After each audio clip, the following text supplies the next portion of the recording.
Successful Intelligence라는 책에 나오는 한 이야기입니다. 한 마을에 똑똑이라는 아이와 똘똘이라는 녀석이 같이 살고 있었답니다.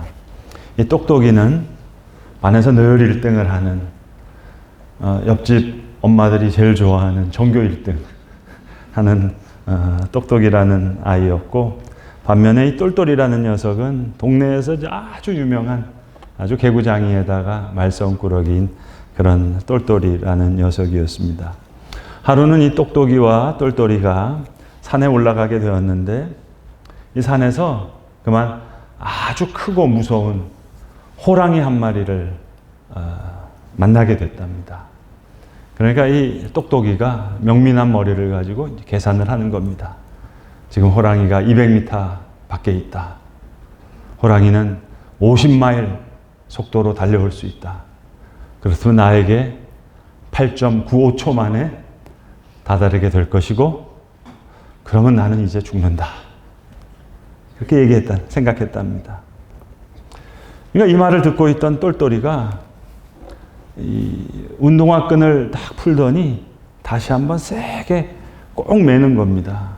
이 모습을 보고 있는 똑똑이가 말합니다. 이 멍청한 녀석아, 네가 아무리 빨리 달린다 하더라도 호랑이보다 더 빨리 뛸 수 있겠냐? 아주 핀잔을 주었습니다.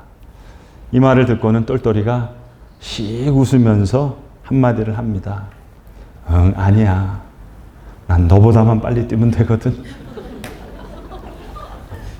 Successful Intelligence. 똘똘이의 지혜입니다. 이 세상에는 똑똑이가 있고 똘똘이가 있습니다.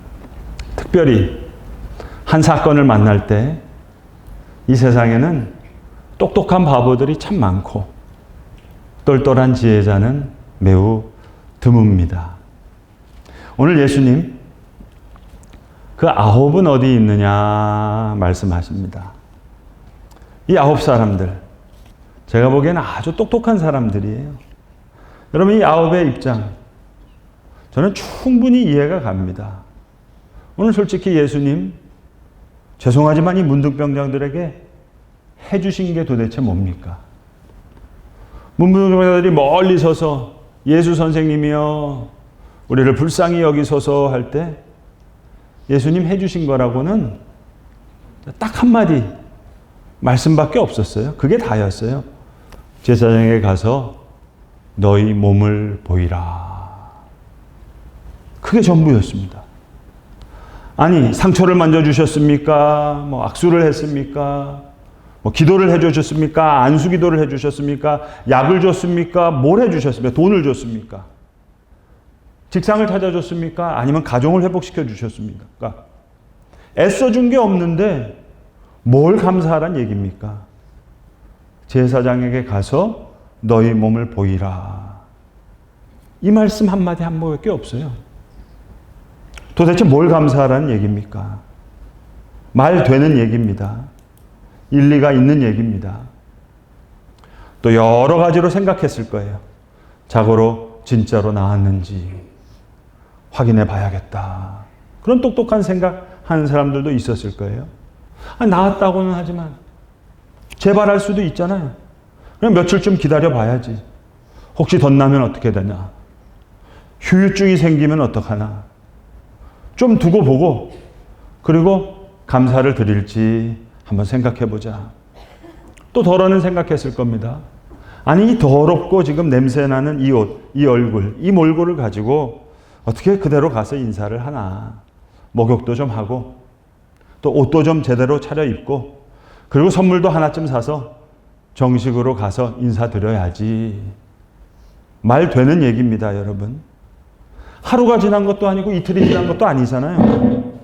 왜 얘가 이러지? 내일 감사할 수도 있잖아요. 아무튼 저들 9은 오늘 이 시간만큼은 예수님께 나오지 않았습니다.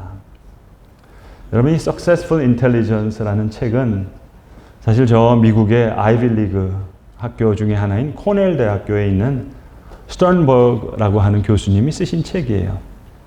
한 권을 다 읽어도 사실은 그렇게 어려운 책이 아닙니다. 똑똑이와 똘똘이 얘기예요. 소위 말하는 successful intelligence, 성공지능이란 분석적인 인텔리전스가 아니라는 거예요. 사람과 사건 앞에 만나는 창의적인 인텔리전스. 호랑이를 만났어요. 똑똑이의 말을 들었어요. 이제 어떻게 내가 생각하는 창의적인 인텔리전스. 그리고 신발끈을 다시 매는 실천적인 인텔리전스.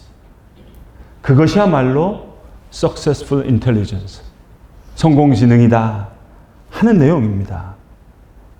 오늘 감사를 드리지만 여러분, 이 사마리아 사람 조금만 생각을 달리 했어도 절대로 감사할 수 없는 사람입니다.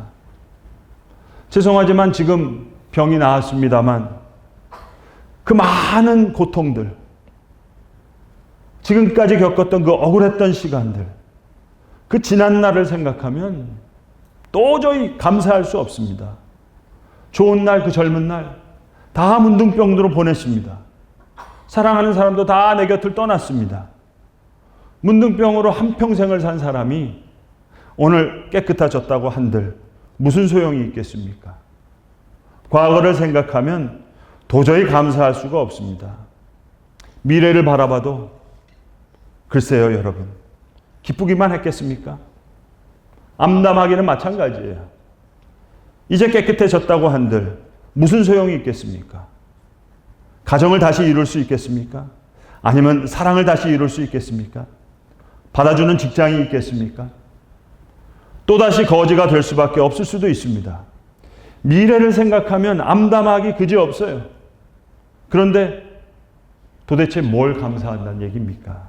생각하면 생각할수록 감사할 조건이 그리 많지 않습니다.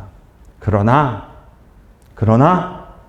오늘 이 문둥병자는 진실한 마음으로, 참으로 깨끗한 마음을 가지고 감사를 드립니다.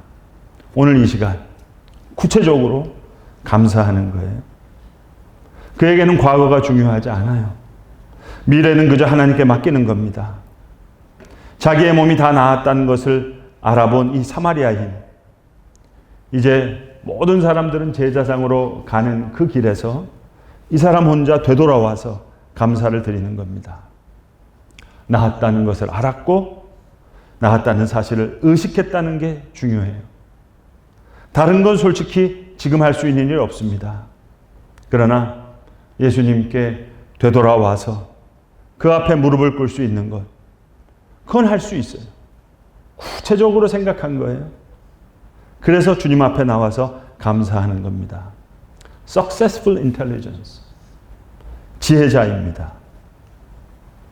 여러분, 이 세상에는 똑똑이들이 많아요. AI들 때문에 이제 더 똑똑해질 거예요. 엄청 똑똑해질 겁니다. 계산도 더 빨라질 겁니다. 호랑이가 200m 밖에 있다. 시속 50마일이다. 그러니 8.95초다. 똑똑하죠. 그리고 난 죽는다. 똑똑한 바보들이에요. 그러나 똘똘이는 운동화 끈을 풀어서 꼭 맵니다. Successful intelligence. 어쩌면 믿음도, 우리의 예배도, 주님의 몸 된 교회도 다 Successful intelligence. 여호와를 경외하는 것이 모든 지혜의 근본이라 하셨어요. 성도 여러분, 오늘 읽으신 본문을 다시 한번 잘 보세요. 10명입니다. 같은 병을 앓았고 같은 자리에서 부르짖었고 같은 말씀을 들었습니다. 가서 제사장에게 너희 몸을 보이라. 그리고 본문은 조용히 한 문장을 끼워 넣습니다. 그들이 가다가 깨끗함을 받았더라. 명령이 떨어진 그 순간이 아닙니다. 걷는 중에 아무도 지켜보지 않는 그 길 위에서 길을 걷다가 일이 일어났습니다. 이 한 문장 안에 모든 것이 다 들어 있어요. 몸의 변화가 일어난 그 순간 아마 10사람은 똑같이 한 가지를 느꼈을 거예요. 손을 들여다 봤을 것이고 얼굴을 만져봤을 것이고 다리에 상처난 자리를 들여다봤을 겁니다. 그런데 바로 그 순간에 9사람들은 다 한 가지 질문을 던졌고 이 한 사람은 다른 질문을 던졌어요. 9은 내게 무슨 일이 일어났느냐. 고침을 받았구나. 근데 한 사람은 누가 이 일을 하셨는가? 그걸 물은 거예요. 같은 사건이지만 다른 질문이에요. 그리고 그 질문 하나가 이들의 길을 완전히 갈라놓습니다. 여러분, 이 9명의 걸음에는 아무런 죄가 없어요. 사실은 예수님께서 명하신 그대로 지금 하는 거잖아요. 지금 제사장으로 향했으니까는요. 특별히 여러분, 이 9명의 문둥병자는 오늘 성경을 가만히 볼 것 같으면 아마 다들 유대인이었을 것 같습니다. 그러니 유대인들은 여러분이 레위기 14장을 다 아는 사람들이니까 저들은 당연히 알았을 거예요. 먼저 제사장에 가서 정결 판정이 있어야 이제 비로소 공동체로도 들어올 수 있고 가족에게로 돌아갈 수도 있고 회당으로도 다시 돌아갈 수 있을 테니까는요. 그러니 더더욱 지금은 멈출 때가 아닙니다. 절차를 서둘러 맞춰야 한다. 이건 신학적으로도 율법적으로도 여러 가지로도 정황적으로도 다 맞는 걸음걸이에요. 그런데 여러분, 내가 옳다고 생각하는 걸음이 반드시 온전한 걸음이 되는 건 아닙니다. 예수님이 하신 그 말씀에 순종했지만 명령하신 분에게는 다가가지 못했어요. 몸이 나은 그 자리에서 곧장 다음 목적지를 향해서 걸어가고 있습니다. 아마 마음속으로는 분명히 생각했을 거예요. 절차만 마치면 바로 찾아가야지. 나중엔 꼭 인사드려야지. 여러분, 이 마음 우리에게도 어쩌면 너무 익숙한 마음 아닙니까? 이번 일만 잘 끝나면, 이번 고비만 잘 넘기면, 이 시기만 잘 지나면, 조금만 더 안정되면. 그러나 여러분, 우리의 신앙 세계에서 이 나중에라는 말은 종종 끝내 하지 않는 그 말의 다른 이름입니다. 그날이 생각보다 잘 오질 않아요. 9은 악한 사람들이 아닙니다. 다만 그들의 비극은 너무 바쁘고 합리적이었어요. 너무 빨리 다음 단계로 넘어간 겁니다. 그들의 몸 치유받았고, 그래서 거기서 걸음을 멈추지 못했습니다. 그런데 오늘 성경은 이 한 사람이 누군지를 우리에게 말해줍니다. 저는 사마리아인이라. 사실 이 한 단어 속에 모든 처지가 다 들어있어요. 유대인들은 사마리아 사람을 상종하지 않아요. 이방인과 피가 섞인 부정한 족속이에요. 게다가 문둥병자예요. 이 사람은 이중의 소외, 이중의 끝자리에 늘 서 있는 사람입니다. 아마 같은 문둥병을 앓고 있는 다른 9마저도 곁눈질로 그를 바라보았을지도 몰라요. 그런데 오늘 바로 이 사람, 가장 가진 것이 없던 사람, 사실은 절차가 받아주지도 않았을 사람입니다. 그가 걸음을 멈추고 되돌아오는 거예요. 어쩌면 제사장에게 가서 보이라 하셨는데 제사장에게 갈 수도 없는 사람이에요. 왜? 사마리아인이니까. 죄송합니다만, 그러니 어쩌면 예수님께서 가라 하실 때, 제사장에게 보이라 하셨을 때, 그럼 더 한탄할 수도 있잖아요. 아니, 저 9명은 그래도 제사장에게라도 가는데, 아이고 내 팔자야. 제사장에게도 가지도 못하는, 깨끗해졌어도 깨끗해졌다고 말도 못하는, 인정도 못 받는, 에이 내 팔자야. 소주나 마시자. 그럴 수 있잖아요. 그런데 바로 그 결핍이 그를 가장 지혜롭게 했어요. 그를 가장 자유롭게 만들었어요. 지킬 절차가 없었기에 그에게 단 하나의 질문이 남습니다. 누가 나를 이렇게 고치셨는가? 본문은 그를 이렇게 그립니다. 자기가 나은 것을 보고 큰 소리로 하나님께 영광을 돌리며 돌아와. 큰 소리로 하나님께 영광을 돌리며 돌아와. 어차피 제사장에게도 갈 수 없는 존재예요. 그러니 가던 방향을 그대로 확 돌릴 수 있는 사람이에요. 확 돌린 거예요. 확 튼 거예요. 본문에는 망설임의 흔적이 없습니다. 그는 감동을 기다리지 않습니다. 사실을 보았고 그 자리에서 몸을 돌리는 거예요. 신학이 더 기뻤던 것도 아니에요. 오히려 율법 바깥에 서 있는 사람입니다. 그러나 그는 그가 받은 은혜의 무게를 안 사람이었어요. 이걸 그냥 들고 지나칠 수 없는 사람이었습니다. 그래서 15절에 큰 소리로 하나님께 영광을 돌렸고, 이어지는 16절에 예수의 발 아래 엎드려 살해했다. 감사했다. 유카리오테스. 여러분, 유카리스트라는 말은 감사라는 말도 되지만 초대교회 교인들이 예수의 피와 살을 기념하는 성찬을 할 때 그걸 유카리스트라고 불렀어요. 감사의 식탁이라고. 유카리스트. 감사했다는 거예요. 몸을 낮추고 입을 여는 거예요. 우리는 좀 생각합니다.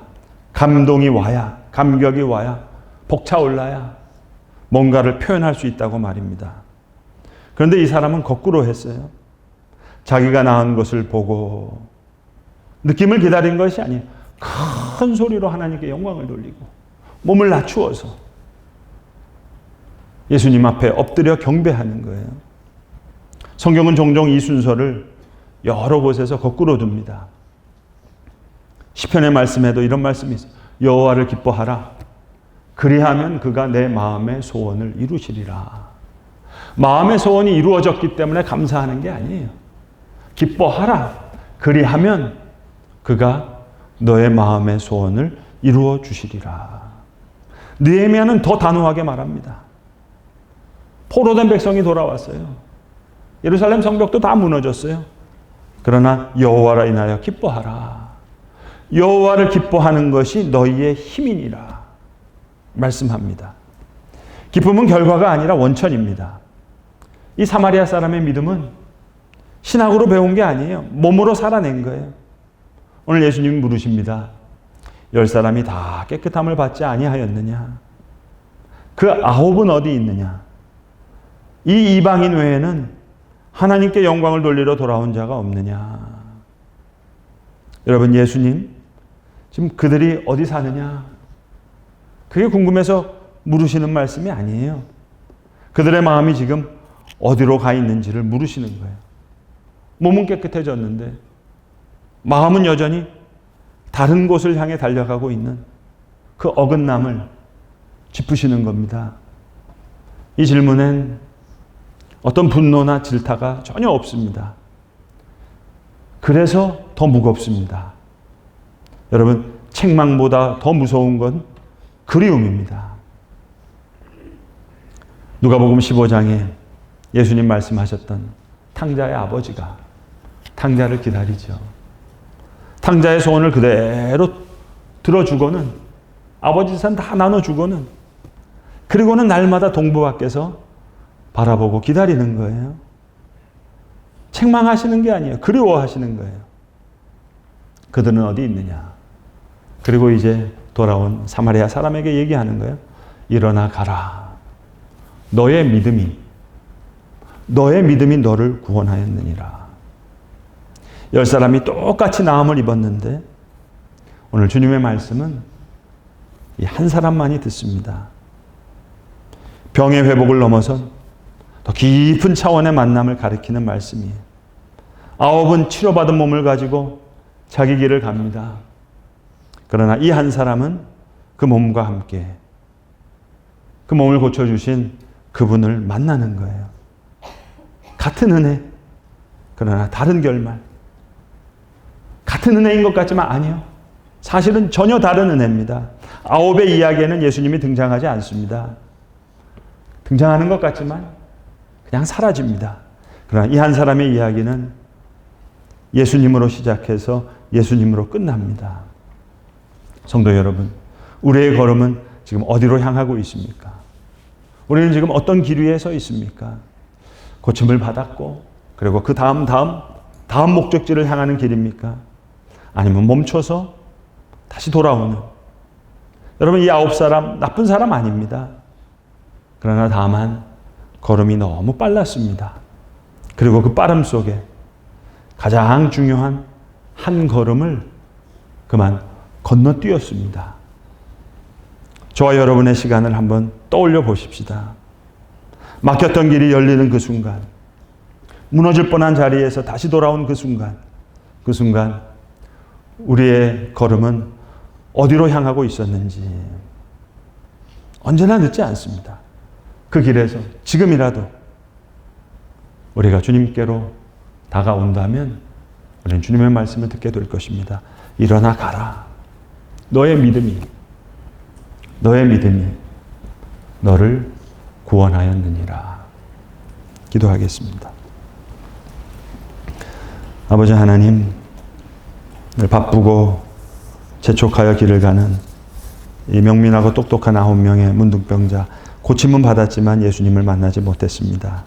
그러나 어찌 보면 갈 곳 없던 사마리아인만이 걸음을 돌려 주님을 만나고 주님의 말씀을 들었습니다. 주님, 우리에게도 원컨대는 이만큼의 지혜를 허락하여 주시옵소서. 예수의 발 앞에 엎드리는 겸손한 지혜를 주시고 큰 소리로 하나님께 영광을 올리는 감사하는 지혜도 우리 모두에게 허락하여 주시옵소서. 모든 영광과 존귀와 찬송을 주께 올려드리며 우리 구주 예수 그리스도의 이름 받들어 간절히 기도드리옵나이다. 아멘.